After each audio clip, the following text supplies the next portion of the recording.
test natin itong ginawa kong mango sago. Sa init ng panahon na ngayon, deserve naman natin na kumain ng mango sago, no? No? First time kong gumawa nito, kaya taste test natin. Familiar ba ito sa inyo, guys? Guys, familiar ba ito sa inyo?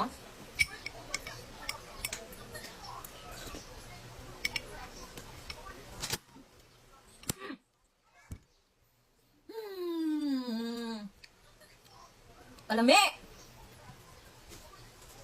Bakit parang perfect yung pagkakagawa ko? Sobrang perfect naman nila.